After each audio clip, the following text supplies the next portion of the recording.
You guys, who I got today, I actually broke out my pearls and I got my fine china for a spot of tea. For who I have today is music royalty. And I've already told him I'm extremely nervous because I'm so excited for you guys to meet him. And I'm as usual, I'm more tongue tied than ever for this one. So please welcome Mr. Andre Fischer. Yay! Hello, sir. Hello, wait, let me help you.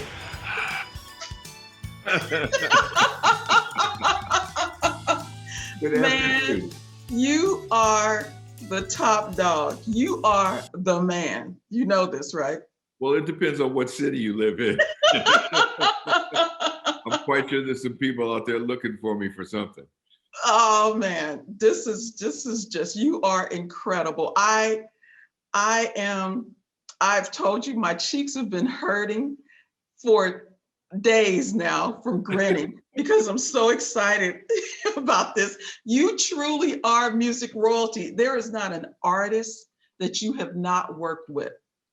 And I'm gonna say, what? Say it. Say something. No, it's like, when I was a kid, and my father introduced me to all these great people. Mhm. What he told me is that music basically was more than just a song. It's something that runs a lot deeper, and with us, it's connected to who we are as well. Mhm. So it's very special to me, and it's Mhm. actually been our medicine when we Right. when we didn't know about therapy and PTSD and That's all right. those things, and Black people didn't know to go to get help for Right. mental issues or emotional issues. We just kind of grinned and bear it and went dance to listen to a song. So it's been our therapy most of our lives. Yes. Just like the first thing they did when they dropped us off on the boat here, Mhm. they took our drums away. Uh-huh. Only difference between the slaves here and say the ones in Cuba or Brazil is they let them keep their drums. Mhm. Mhm. So I've been trying to play a drum ever since. And you've done a mighty fine job of it, sir. Thank you. You come from, I mean, you have no other choice. And tell me what you said your dad would say if people said, "Do you know, Andre, your son is just amazing." Well, my papa, his name was Stuart Fisher, Mhm. and he got interviewed after Unforgettable won so many Grammys and stuff. He Mhm. was a director of the music program at College of the Canyons in Valencia, California. Mhm. And that teaching of the big bands and doing all of those arranging things, that was his way of retiring Uh-huh. because he'd been an active musician and arranger all of his life. So he told me one day that some people had tried to bother him there at school to ask them questions about me, about what was going on and what did he think. And he said, "Could you tell him to come another time?" I said, I said, "Dad, what happened?" He said, "They're bugging me. I was trying to do my prep work for class." He said, "So I just told him, if you're here to tell me that he's done good work, I told him that's what he's supposed to do." So as far as my father was, he wasn't impressed. I remember playing him an arrangement one time, and he said, "You know what? The difficulty factor is not very high on the song." And I Oh, looked at him and I said, "Dad, it's a lullaby." He said, "Okay, okay." I'm loving this. Oh, I he love was funny. He was very funny. But also, every time I hear certain songs, Mhm. like Minnie Riperton, Yeah. you know, Les Fleurs or Come to My Garden, Mhm. off that album Minnie did. There's passages in there where I begin to weep because Yes. I miss her and Mhm. those times in Chicago during Charles Stepney, Uh-huh. and that's Maurice White playing drums on that record, and Ramsey Yes. Lewis, and all the people that I knew is like some hometown folks. But Mhm. the first thing that pops in my mind is my father, because that's the one who exposed me to all this music. I cry at the drop of a hat. You and me both. I'm sitting here wiping tears because Oh, it's just what you have in you. And I try my best not to cry because what you said, you hit the nail on the head. Music is our medicine. yes, And what you have either written, produced, uh, played, did vocals for, or records that heal my that are my soul music. So I'm trying really hard not to cry because when you said many, oh my God, I'm trying really hard not to cry because you hit the nail on the head. And that's one of the reasons why I created this platform, because I want people to understand the people behind the songs and the music that we've heard and that we hear, and yes. that has this kind of effect on us, because it's just so amazing. It really is. And I apologize for being uh, doing this because I was trying so hard not to. I'm But getting ready to grab a handkerchief in a minute. So, okay. This is just amazing. You have no idea. There's not a song of yours that has not affected me in this way. Either I'm up, hey, hey, and I was earlier today, I was sitting there thinking about Heaven Knows yeah, with Brooklyn Dreams and Donna Summer. And I'm yeah. not even going to attempt to sing it because I would just, um, to know that you were part of that. I mean, as a matter of fact, I'm going to play a game with you. I'm going to throw out an artist's name and you tell me what it was like working with them. That's very interesting. That's interesting to do something like that. Try that. Let's see how far we get. Okay. Frank Sinatra. The Duets album. I produced a couple tunes on that album with Phil Ramone, and it was Mm-hmm. an honor to work with Phil. I loved him, from the Paul Simon stuff to Mm-hmm. he was an engineer and a producer. Mm-hmm. Phil gave me the call, and I wound up being such good friends with him, and also hanging out with Frank. At this point, he was a little diminished, but going to stay at his place with Natalie and I in Rancho Mirage. I found out he liked model trains, and he had a caboose on his property, and inside was model train sets. And then he told me about his childhood, and he would just sit and tell stories. And then he had guest houses there, and all these guest houses were for all of his friends. Mm-hmm. Um, all the producer of the Tonight Show was there that evening. Uh, Really? yeah, Steve and Edie Gourmet, Oh Red my Button. goodness. Uh, I mean, these folks all were dyeing their hair. They were way past prime. But these were all of his friends, and he gathered them, and they stayed around him. His friends were tight. They Mm-hmm. You'd get cut if you mess with Frank based upon all of his friends. But I remember being in that environment, and it gave me a glimpse into what that must have been like in the 40s and 50s. With the Rat Pack. Yeah, with the whole thing, and Uh-huh. and then that brought back memories because I knew Sammy Davis Jr. and Altavies, so Uh-huh. I met them before, and it just everyone I met and got connected with, we're all just separated by maybe one person, Right. and it would open up so many things. And it's like fireworks on the 4th of July is all of my memories, because good and bad, it makes up part of this journey, whatever this journey is that we're on. And I've been taught to believe in heaven, but I'm trying to make this my heaven right now before I Oh, go somewhere else. oh wow. And to do that means to be able to appreciate all these fine people. These were all, with their faults and all, there was only one of all of them. Right. And Frank Sinatra duets that I was able to do with him and Natalie, and also the engineer was Al Schmidt, which is Al Schmidt. Al's like my stepfather. So I love Al in Schmidt. essence, every musician during the session, every string player, every horn player, every copyist, even the contractors, I knew everyone. I knew them all by name. I knew their families. They'd either worked on the Rufus stuff or all the things I produced, or they worked on Claire's sessions and other sessions I was taken to as a child. Mhm. I knew all these people. So when I had to do Unforgettable, I handpicked every last musician. Oh my goodness. And that's what my father's exposure and that's what working with these people has done. Okay, so Frank, we did not only the live gig, but I helped put a rhythm section together for Natalie, and she went and did a benefit with him in Palm Springs. Mhm. It's either Rancho Mirage or Palm Springs. That They're they were right both next to a each other. fundraiser for Frank's wife, and they were both on the show together. It was one of the best shows I've ever seen. My God. Okay. So the next, um, Nina Simone. Oh, oh, I miss her so much. Now you're gonna make me cry. Oh, Whew. if you start crying, I'm already okay. Man, that woman, oh, just to sit in a room with her Mhm. at her feet Mhm. and have her tell me stories, Mhm. and to know that when I was taking her in the studio, I was called into Elektra Records uh, by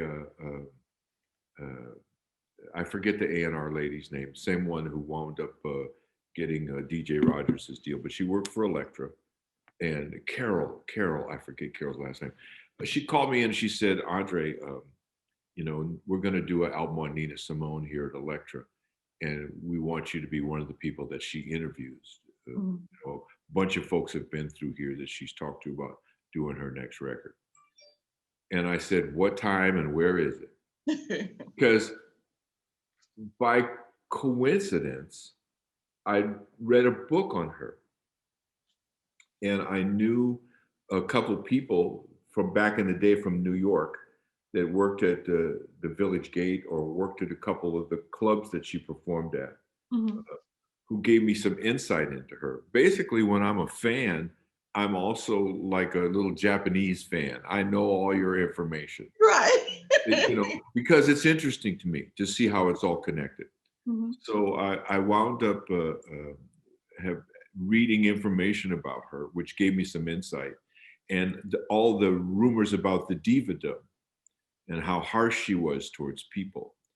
And I've been a student of people. That's why I'm also successful producers, because I'm a psychiatrist. Right. I spend 80% of the time is making an environment comfortable to create in. And the rest of the time is spent doing the music. We're talking about human beings here. Right. So, Right. so humans, in order to be able to emote, to feel free to express themselves, Mhm. can't feel hindered or judged. Mhm. They have to be encouraged, and that's what I do for a living. Right. So, I love so that. basically, I thought about Nina before I even went in the room. I knew that she lived in France. I knew she spoke terrible French. Her pronunciation was totally terrible, Uh-huh. and I knew that whatever it was that drove her, one of her biggest disappointments was when she was refused a chair in the music conservatory in Philadelphia when she was young. They refused her, and she What? that affected her whole life. She was constantly trying to prove that you know Good enough. I'm good enough. But Yeah. after a while, it wasn't I'm good enough. It was like, you know, I'm going to show you. So Right. there's a difference between the two. Mhm. And sometimes the second one is it gets a little too intense. And as you get older, you have to drop some of the isms that you use to inspire you, and know that you're old enough now that you don't need all that baggage in order to do what you need to do. Right. Okay, so what happens is when I ran into Nita, when I walked in the room, I saw a couple of the other producers. They're what I call ass kissers. Uh-huh. They patronize. They will do and say anything. And basically, when you get in the studio, then it kind of becomes their show. Mhm. So I walked in the room, and to me, I didn't see the diva. I saw a badass piano player. Mm. Mhm. So my approach to Nina was as a fellow musician, not as a diva singer. And she immediately got it, and we immediately clicked. So what happens is that we start talking, and of course I speak French to her, Yes, you do. and she's like, her eyes perked up, And I said, okay, here comes the bad pronunciations. And she was so funny. Uh-huh. And we start talking, and we talked about people we knew in France Mhm. because I just spent 4 years in Paris and I toured all over France. I spent time in Aix-en-Provence where her house was. Mhm. So we had a lot of things we could talk about and some European musicians. And we talked about Dexter Gordon. We talked about, all kinds of things. And we just had a time there, she and I. Mhm. And then she looked up at I think what I'm trying to think of the woman's name.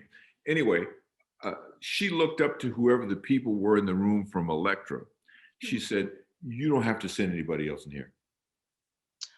Wow. She said, "This is him." Wow. And plus, Nina still thought she was cute too. She, she was beautiful. She wasn't cute, but she was winking and blinking at me, and I'm like, "Woman, I'm gonna call your mama." But we had good chemistry, That's and immediately after that, it's like I had to go, and it's like we both wanted to just hang out for the rest of the day. But as far as whatever happened in that meeting was strong enough that I never had to reiterate anything again and to mm. make sure that it was happening. Or musicians are funny. It's like, well, let me call again to make sure that wasn't a dream. Uh-huh. Uh-huh. But Mhm. what happens is I can never. My father said never be so enamored with someone that you Mhm. can't do your job. Right. Okay, so he said because at the end of the day they have to shit, shower, and shave. Don't they? Everybody stinks. And he You said know. Sophia Loren's breath smells. Okay. So I said, Dad, but he would always give me these damn examples, but immediately it would hit home. Yeah. It's like he said, I was late for an appointment with him one time. And he said, every second you live, you die. He made me look at the second hand on his watch. He said, every second you live, you die. I hope that precious time of my life you wasted was not spent in folly. Oh my. And I looked at him and I said, Dad, I'm only 6. He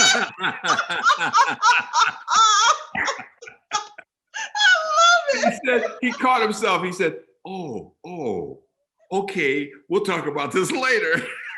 He always he would go there at a moment's notice. But it love it. wasn't like a penny saved, a penny earned stuff. It was deeper than that.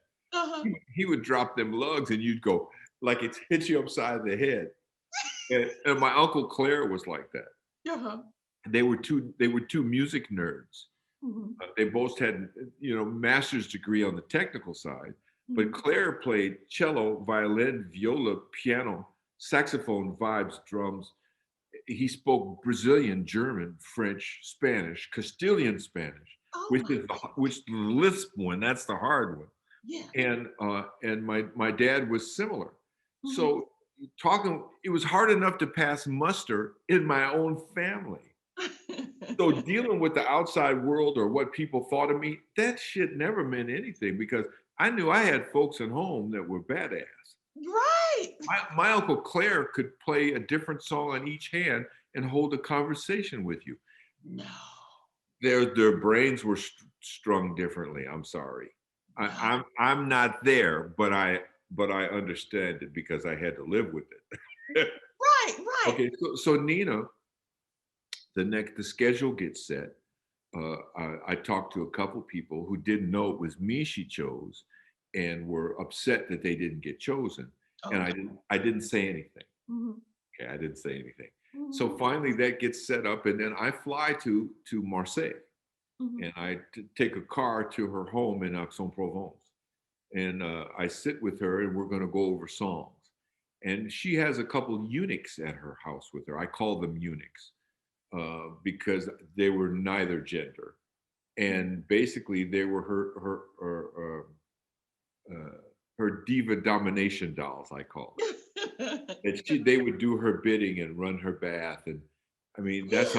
that's how much they were into her. But then that's when also I found out that she was taking bipolar medication, which Mm. is very hard to find the right one for whoever it is. Mm. Plus drinking a couple bottles of Beaujolais on top of that. Uh-huh. Smoking jetons, chain smoking jetons all day long. Mm. I said, you have to cut your smoking down. Mm. You have to cut your drinking down. It will affect your voice. And I said, I don't need to record Arthur Prysock. She fell in the floor. She just thought that was the funniest thing.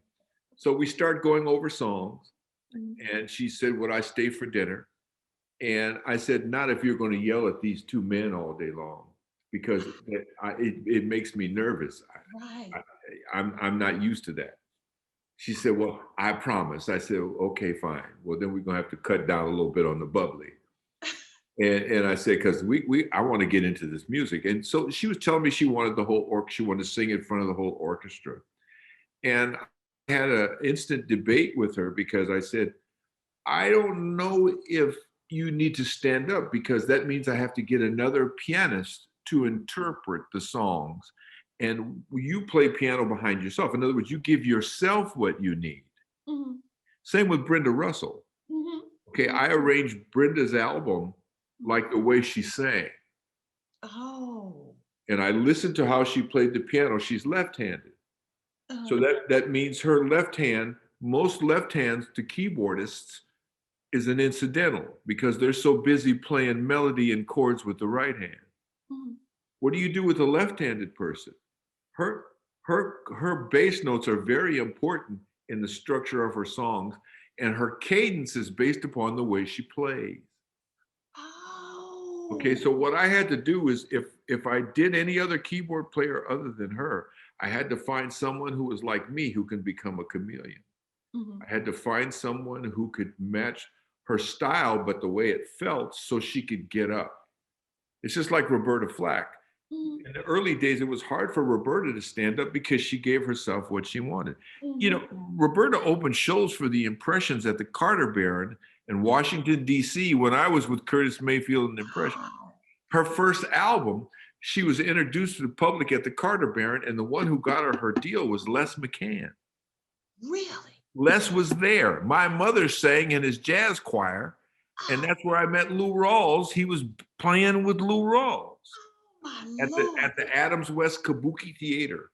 And it used to be the Adams West After Hours off of Crenshaw and Adams. Oh In my Los God. Angeles, when I was in junior high school, my mama would take me there for the after hours gig. Are you serious? Yep, and that's when she sang with Les McCann. And years later, I saw Les. He said, Andre, he saw me with Curtis. He said, I'm here introducing this artist I got signed to Atlantic, Roberta Flack. She was a school teacher at the time. Really? Yeah, and the drummer was her husband. This white guy was playing behind her. That was her husband at the time. Oh, believe me, you don't want to get started with me. I'll take you back. I'll turn your hair gray. So anyway, to finish up Nina, we go over songs. We talk about what we're going to do. I had a wonderful time with her there. We took walks. Oh. We took walks and we just talked. And she told me about her father, about when she went home, after she'd, gone through the problems with her husband, the Mhm. alcoholic policeman husband, Yeah. after she'd, left Earl Barrow, who was her lover, who was the Mhm. prime minister of Barbados. Mm. She went home to visit dad. Now, this is after Earl Barrow had passed away. Mhm. Yeah. Okay, when he had called her and said, I'm divorced, come back to Barbados. She Mhm. packed her bags, and the next day he died of a heart attack. Mm. So there's quite a few men in her life. There's been tragedy, and she blames herself. Mm. And what happens is she went home, and she checked in, of course, the fanciest hotel. And of course, when she was a child, Black people couldn't stay there, so she got the suite. Mm. Called for the dad to come see her. Well, the dad wasn't coming to her, but Mhm. she didn't know that he was ill. On Mm. the, I think it was the fourth or fifth day of her being there, she finds out that he's sick and he passed. Mm. So after that, there were stories about her going to psychics and people she was trying to contact him to say goodbye, which Oh. is a true story. Yeah. Okay. She was at her wit's end. And it's first the rejection in Philadelphia at the Right. music school. Um, to be encouraged where she was by the white lady who helped her with her music, and for everybody to like her, but yet that one place that meant something to her, she couldn't get in.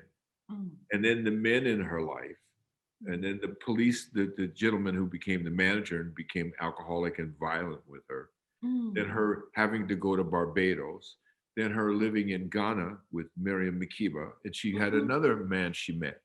A black man had a plantation, Mhm. and she went to drop her daughter off in Montreux, in Switzerland, at a boarding school.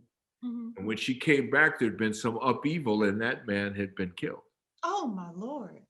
So that man, Earl Barrow, her father, certain tragedies that had happened with her. So that's what I'm dealing with. That was the person I was dealing with Right. all of these things pulling at her. Mhm. So I had to be able to calm her down and not to make her happy, but Mhm. put her in a situation where she knew I had her back.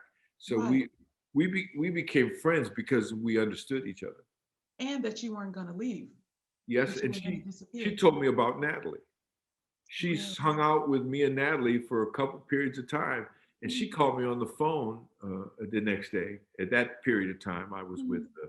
I was at MCA Records as senior vice president of A&R there. Yeah. I took that gig after I did Unforgettable, and I did Tony Bennett's album after that. Yeah, that's who I was going to ask you about next. Well, I should. So anyway, but Nina's a special person. Mhm. She was not only just unique. These are the wrong words. She was my sister. She was my sister. She wasn't like a mother. Right. She was like my sister or my auntie, Mhm. and I just loved her. Yeah. I held her face in my hands, Mhm. and she understood. We just gave each other hugs because Oh, we were both two wounded people. yeah. And I was just a little stronger for that day. So she let me have it. Then the next day she was a little tougher because I told you I cried. So the Yeah. next day she'd say, "Okay, come on." Oh That's the my whole goodness. process till we got through the record, Oh my goodness. And I was also able to bring my mentor Richard Evans in to arrange a couple tunes on that album, Yeah, Mr. Richard and Evans. then also Jeremy Lubbock, excellent arranger. Uh, I brought some great people in. I had Mike Melvoin on piano. Uh, Wow. That was Wendy Melvoin's Yeah, father. I Yeah. know. He was head of the Grammys. Yeah, he was an excellent jazz pianist. I Yeah. had John Clayton on bass. Yeah. Um, I had a bunch of great people in that section. But basically, this was the first time Nina had not played for herself. She went there and saw the orchestra. She was scared to death. Really. I had to go in the ISO booth with her and hold her hand as she sang. She squeezed my hand and almost drew blood with her nail. Oh. Poor thing was scared. So finally, we just had to do some breathing, Mhm. but I was always had to be about a foot from her, Mm. Mhm. and at the same time, while dealing with her, I also had to make sure the orchestra was on point because Mhm. I'll stop an orchestra in a minute and go make some changes. I Uh-huh. treat an orchestra date like it's a head session. Okay, and I make sure that the copyist is there, that the arranger is there, and that there's somebody good with pencils. you Okay. know because if something's not quite right, especially when you're backing a vocalist, you Right. never want to have a vocalist be locked in by what you've produced. You're Right. supposed to be accompanying them. I'm making a dress, Right. I'm sewing me a great jacket. So to bring in anything else is like what's that story about the iron mask? Uh-huh. The No, man in the armor. no, we're not doing that. Uh, So that's also why I've only done vocalist, and it stems from my mother. Oh. My mother would sing when I was a child, and she'd be singing in the kitchen before she had to get ready to go do a gig, Mhm. and made me play brushes on a magazine to accompany her. Oh my goodness. She did not want this. She said, "Don't start with the sticks." She said, "Go with the brushes." She said, Mm. "Make it sound like you're frying eggs." And Mm. then we trade fours. We do fours with each other. Mm. And that's when she told me, she said, playing is like speaking. And sometimes if you have nothing to say, you need to be quiet. In other words, practice your fours. Oh, my parents, boy. But between my mom singing and writing songs and my dad arranging, composing, and playing and always being a band manager, I think that band manager gave me this aura as I grew up amongst my peers. It's like, give it to Mikey, he'll eat it. Yeah. In other words, well, no, let Andre do it, and it's like, Uh-huh. sometimes that's good to know that people have entrusted you, Right. but it gives you a whole lot of damn work. Oh, you're running. You're wearing a whole lot of hats. Yeah, it's like everybody says, okay, we'll do it, Andre. And I'm like, well, where are you guys going? Well, we're going to lunch. What? Uh-huh. It's just like the Rufus records when I used to mix those. Mhm. The engineers became irrelevant because they were just there to give us the technical aspect of running buttons.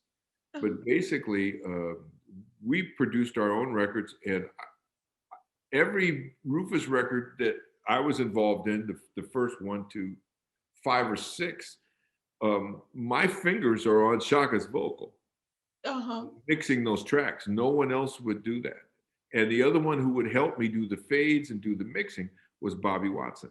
Oh my goodness. And Bobby, who wound up producing Renee and Angela with Bruce Swedien. Okay, he became a producer too. So both of us came up through our school. All of the things we've done has been nothing but a school. Nothing. All these experiences I'm telling you is school. In other words, I have memory of what a wonderful school I went to. And you definitely have. So Nina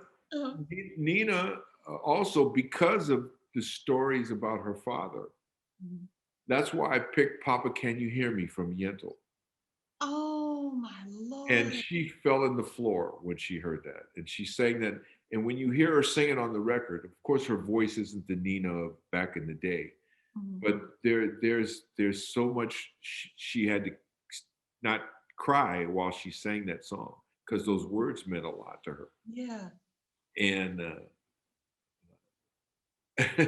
it was just, what an experience. Working with a lot of the people, especially with Nina, there was an experience. That wasn't a job. That was an experience that lasted my lifetime. Right. And it's us. It was us. It's like you can't escape it. Every time we'd go on Soul Train, I'd see them young people dancing. I'd say, "Where am I, in Kenya?" What? It never leaves. You give it an opportunity to flourish, and because that's the only way we've been able to endure. Right. Okay. Tony Bennett. Oh God. That's the man. I have this picture of Tony Bennett that from the Grammys. I had taken my son with me, and we were just walking down the street to go into for the taping of the Grammys. Yeah. And here comes Tony Bennett walking towards me, and life as I knew it stopped. And he's just walking like he's not Tony Bennett. And I'm just like, are you serious? And so I went, excuse me, sir. And I asked if I could take a picture with him and my son, because I wanted my son, I was going to explain to my son who this man is. And I wanted him to have that picture for the rest of his life. Yeah. And Mr. Bennett's lovely wife said, I'll take a picture of all 3 of you. And I remember going, me with Tony Bennett? That is one of my, I treasure that photo to this day. So please, and he was as nice as pie. I'm a fanboy too. Yes. But I'm usually a fan for about 5 minutes. Then I have to go into, don't get silly now, Andre. Yes. Okay. So Tony, I got a call from Donnie Ienner from Columbia Records, or CBS Sony, or whatever they want to call it. And basically the call is I'd already done Unforgettable. And I was getting calls to produce a lot of dead people, and to put things together, and Patsy Cline, just, Mm. all kinds of things people wanted to put together. But they were calling me for traditional pop, which was pop from the 50s, 60s. Mhm. People forgot I'd done all these other things. Mhm. So it's like whatever you're popular for the minute, that's what you get calls for. Right. So he was calling me, and we had a private conversation. And the conversation is that they were going to drop Tony from the label. Oh. Although they wanted to keep him as an icon, they felt that the money that had been advanced uh, Mhm. was was beyond whatever he could recoup if he ever did a new record. In other Mhm. words, if that new record wasn't a smash, it was like they were Right. just keeping him around because he was an icon. Right. And I'm like, yeah, but it'd be different if he couldn't sing. Right. Okay, it's just like Patti LaBelle or Gladys Knight. They will sing before they send him to the hospital or put him in the coffin. They're going to sing a note. Okay, Okay. all right. So to the last drop, that's what those people would do. So anyway, I said that interests me, but I start thinking. I said, well, here's one more older situation you're getting ready to do, Mhm. and you've established a career, but this is going to kind of take you to the left. Mhm. And I thought about it, and then I went and listened to I Left My Heart in San Francisco. Then I listened to some of the songs I listened to when I was in high school. Uh-huh. So to me, the only reason to do Tony wasn't for the company's reason, it was out of respect. Right. So I said, I have to do him out of respect. Mhm. So when I called to talk to his son, who was his manager, Danny Bennett, Mhm. Danny said, by coincidence, Dad's out in Los Angeles. He Mhm. said he's going to be at an art gallery in Beverly Hills that I think may have some of his sketches there. Because, Mhm. my dad draws and he paints. Mhm. So he said, go see if you can talk to my dad, there, because I think the day after he's going to be up in San Francisco at the Fairmont. Mhm. Okay, so me, I jump in the car. Where a lot of producers, it's always, well, have them call me shit. Oh. And me, I'm like, let me go see. So I went to Beverly Hills and I went to the art store and I found him. Mm. I introduced myself and I also told him that I wanted to produce his next record. Mhm. And I wanted to get the note and told him that I'd gotten a call, from Donnie and that I talked to. Uh, he gave me kind of the one over. In other words, who in the hell is this? Uh-huh. And plus, I think I looked younger than my age at the time. Mhm. So he kind of tested me, and Mhm. that if I wanted to have further conversations, because he had to go, if I wanted to have further conversations, I could meet him for lunch the following day in San Francisco at the Wow. Fairmont. Uh-huh. So I'm like, damn, I got to go to San Francisco to have lunch with this cat. Okay, well, the next day at the Fairmont, guess who's there? You. Having lunch with Tony. Uh-huh. So we talked about it, and he wasn't quite sure how he wanted to go with it to do the next record. And he started talking about the idea. He started talking about how much he loved Frank Sinatra. And I said, well, you just answered your own question. Mhm. And he kept talking about Frank as if Frank was over him some kind of way. Mm. And for me, I usually got more emotion out of Tony Bennett than I got out of Frank. Mm. Frank was a stylist. I loved it. But as far as more emotion, I got out of Tony when I was a kid. Uh-huh. So I told Tony, I said, oh, no, Mr. Bennett, I said, what would be perfect homage homage to Frank would for you to sing those songs that really struck you that were his. And he Mhm. agreed. So he talked back with his son, and that's when they came up with the idea of doing Frank's tunes. Oh my goodness. And he had Ralph Sharon as a keyboard player. He Mhm. had Joe LaBarbera, who was Bill Evans' drummer, playing drums. And I forget the bass player's name, red-haired guy, excellent bassist. And they were wanted to record it at a certain studio in New York. But what I knew from talking to the company, the budget wasn't very large at all.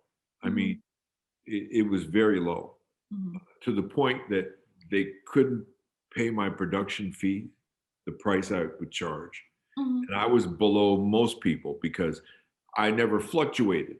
Because Mhm. if you're Narda Michael Walden and you charging 50,000 for a song, Mhm. 6 years from today, ain't nobody calling you. They're not going to pay that price if the phone does ring.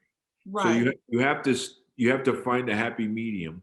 because they can't pay you to do a good record. They can only pay you for your time. You Right. can't pay me to make a great record. Mhm. I'll send you to my dad. Mhm. That's what he's supposed to do. So finally, I wound up also having a problem because he wanted to use Frank Lako as the engineer. Now, Frank Lako had been the engineer on I Left My Heart in San Francisco, Mhm. but Frank had prostate cancer. He Mm. didn't get out very much, but I found a way to work it in. I brought my own engineer, Woody Woodruff, who helped me work on Carl Anderson and Uh-huh. quite a few other albums I did. And Woody I stole from David Foster. He worked for David Foster. Yeah, I saw. So Yeah. also Woody worked on the Unforgettable album as well. Mhm. Mhm. But what happened is I took Woody to New York with me on my own dime. I paid for my own hotel. I, Mm. I took a cut and fee, Mhm. and basically they couldn't even pay my whole fee. But what I did is I charged them double points. Uh-huh. Instead of standard production uh, royalty, I charged double that because Right. there was barely any money involved. I was having to spend money to do the record. Mhm. You got on the And back end. That's then right. I got another recording because a couple of the studios mentioned were too expensive. So I found a place called Clayton, which I knew was a great studio, but I also knew that if they didn't do something soon, Clayton was going to go out of business. Mm. What the good part about that was is they would take a flat rate. Ah. Okay, so Smart. what I did is I worked a good rate, Mhm. and basically we started doing recordings, and I immediately befriended the musicians Mhm. because they were a little intimidated by Tony, especially the drummer. Ah. And Mhm. you never want to have an intimidated drummer because that's kind of the spark. Mhm. So I wound up spending a lot of time building them up Mhm. and doing my psych talk with them. Uh-huh.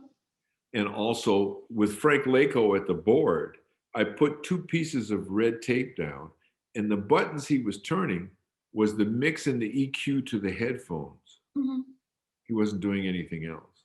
My Mm. engineer Woody was sitting off to the side at the tape machine, and we recorded through mic pre's directly to the tape. So Mhm. so Woody had it set up that we didn't have to use the faders. Oh, wow. Well, we learned that from Al Schmidt. Okay. Oh, my goodness. All right. So Woody's over there recording Mhm. and doing a great job, but the engineer that Tony sees is Frank Lako. Uh-huh. Uh-huh. So psychologically, he's comfortable. Uh-huh.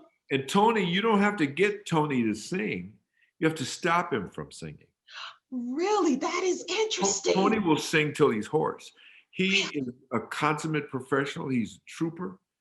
He, he's not hardworking. He's just that's part of who he is. Mhm. And he could sing with or without a mic. He doesn't care.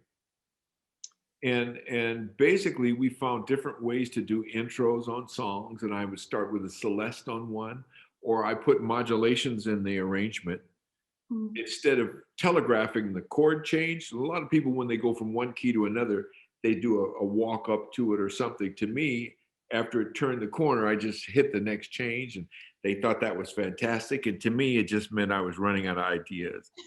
And also, instead of modulating a full key, you modulate a half step. And to the ear, it sounds so unusual because we're used to whole step modulations. Uh-huh. So I know the human ear. Right. So I did that with Tony, and Tony sang great. We must have recorded 23 songs, Oh my goodness. 23 or 24 songs. And Uh-huh. each day was an experience with the rhythm section to be able to get with them and to do it because I didn't want them to play it too many times. I needed a little bit of spontaneity. Uh-huh. And Tony, I had to stop him from singing to send him home. You know, he just he would keep going. He was a trooper. That dude was a trooper. Only problem I had is that during lunch, sometimes his son Danny would come to the studio, and Mhm, he'd talk with his father about scheduling, or another date for his artwork or a bunch of stuff. mhm. But by talking business and other things other than just the studio, Tony was always not in a great mood after lunch was over. Mm. And so it took a while to get that energy back because, first of all, he was distrusting of anyone he didn't know. The hardest Oh, part for me was to make him comfortable in the presence of a stranger. oh. Okay. Because part of him is humble, and the other part says, I've been doing this for a long time. Who the fuck are you? Uh-huh. Mhm, Okay. mhm. So I had both those energies going. It's like a Minnesotan, you know. Oh yeah, sure. No, you Yeah, know. yeah. What do you call hot and cold anyway? It, at the same time. So I remember going through that. I remember one day, uh, right after lunch, Tony went in to sing a song that he'd been singing earlier, and the energy was wrong. It wasn't relaxed. And I Mhm, did the talk back, and I asked if we could um, change the song. Can we go to another song, change the energy? mhm. And that's the only time Tony was weird, and and it just came out and blurted out. It must have been because he's Sicilian. Mhm. He said, "Don't tell me what to do." Oh, really? Oh my goodness. So I see, me, I go out in the room, and I, Uh-huh, I wore a double-breasted sport coat and a tie every day because I uh-huh. wanted to remind him of that's the old days. Yeah. So I go out in the room and I take off my coat, get close to him, and I go, "Ole!" And he didn't think that was funny at all. Okay. So Tony was pissed.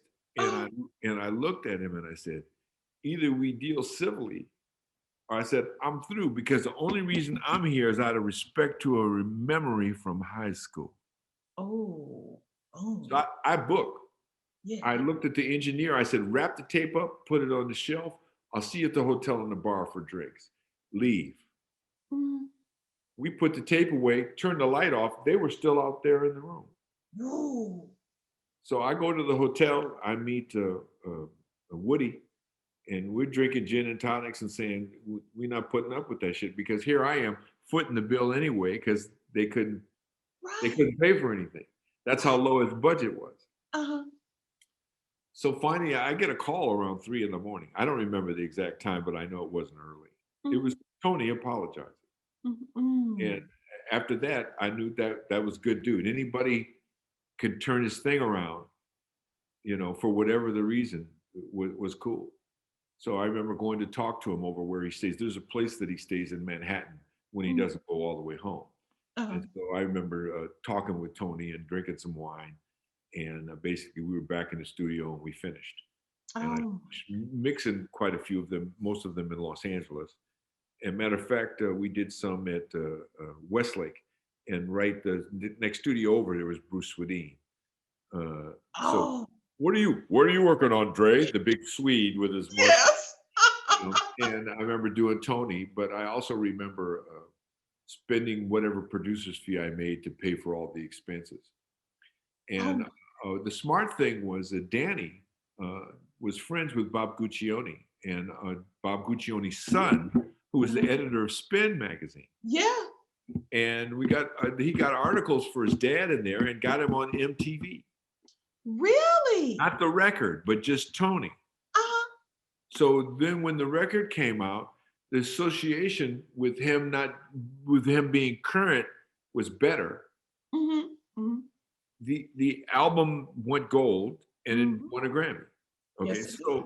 so my gamble was good, It was good. You and did. me putting up with the bullshit made sense. It was good. And also, I appreciate Tony a lot. Again, is another complex human being. Mhm. Regardless what people think of him, that's a man who's been Yeah, through a lot of things, good and bad, yeah. and we're people. So when I tell these stories, it's not with malice. It's like that's shit happened. Yeah, you're You know, showing a but real. out of it, what saved us all through all these situations, that one too, was the music. The music became the point. Uh-huh. Not me, not you, but it. Hmm. Okay, so that's the way I've clarified many things in my life. Yes. Okay. All right, I got another one for you. James Taylor. James, I know because I never, I've been in the studio with him, not working for him. Oh, okay. James, I know through Leland Sklar, his bass player, Hmm. and I know him through Arnold McCuller and David Lasley. Hmm. Arnold McCuller is a background singer and lead singer, excellent vocalist. Hmm. We sang with Phil Collins and James Taylor for 30 years. Uh-huh. Okay, was their main background person. And Okay. I remember going I know to, exactly who you're talking about too. yeah, Just kidding. I know exactly who you're I talking remember about. going to a recording date. I remember hanging out with James. I remember talking with him. We talked a lot. Mhm. We talked a lot about Bearsville, which is a studio in northern up in New York. Mhm. Bearsville was a recording studio that a lot of artists recorded at, and a lot of people during the hippie days and during the time of Hair on Broadway were Uh-huh. all living in Woodstock, or not Woodstock, but what's near Bearsville. I forget where it is, but Mhm. um, the guy who owned Bearsville and the recording studio, his name escapes me. To come back to me in a minute. He was Bob Dylan's manager. He's the Mhm. one who negotiated Bob's deal with CBS Records, and Oh. and got him more than any other artist had ever gotten, because before before him, the artist was just a commodity and dealt with that way. Mhm. But with that contract, it made the artist the star. Mhm. He got controlling rights for the artwork and for content and approvals and all kinds of different things. Mhm. I forget his name. He owned Bearsville Recording Studio. He also helped Todd Rundgren. He had Uh-huh. a lot of people up there that used that studio, and that he was responsible for. Albert Grossman. Okay. Okay. Okay, Albert Grossman. Albert Grossman wanted to see me one time. I was staying in a hotel in New York. He said, "I'll send a car for you Uh-huh. and bring you up to Bearsville." You know what he sent? What? He sent a stretch Pinto. I'm serious. Have you ever seen a stretch Pinto? I This can't was even this was a stretch Pinto. And I drove to Bearsville because at the time, one of the vocalists from Chic, imagine. this is after the two, they'd let go of the two main vocalists, if you Yeah. remember. Uh-huh. Well, one of them wanted to do a record. She was dealing with Grossman and may recorded at Bearsville. So he wanted to talk to me to see what it would involve, actually how much, to have me come up there and put something together for her. He was Mhm. trying to get it for nothing. Oh, wow. So, Mhm. well, Albert, I mean, but that's how Albert did things. He got, Mhm. publishing, and, he got all kinds of stuff. So back up. So that's whole crew. And even living up there, I think even Michael Franks, there was a lot of people lived up there. Mhm. Um, uh, the drummer from Rhinoceros. I mean, all kinds of, it was a real artist community up there. Mhm. But that was during the James, when I would deal with James Taylor. And plus I knew all of his support musicians. Uh-huh. James I've always been a fan of. And we'd see each other at some awards places, or anytime he did a concert, I was there. And Right. I was always able to get a seat right up front or sitting on the stage. Right. I have a funny story. I had my James Taylor collection on CD, and um, my aunt, God rest her soul, she was staying with me, and I knew that she loved James Taylor, so I would let her, I would play it for her. And so right before she had left my home to go to her son's home, I I packed up, helped her pack up her stuff, and then she wanted me to leave the room. She sent me off to run an errand, rather. So when we go to the airport, I come back home, and I went to go pull out my James Taylor CD. It was gone. She had taken every last one of them. I'll be doggone. She Taking took all of them? all of them. Oh, geez. So over the years, I've had to build up my James Taylor collection again. But that is a funny story because James Taylor is just so loved by everyone.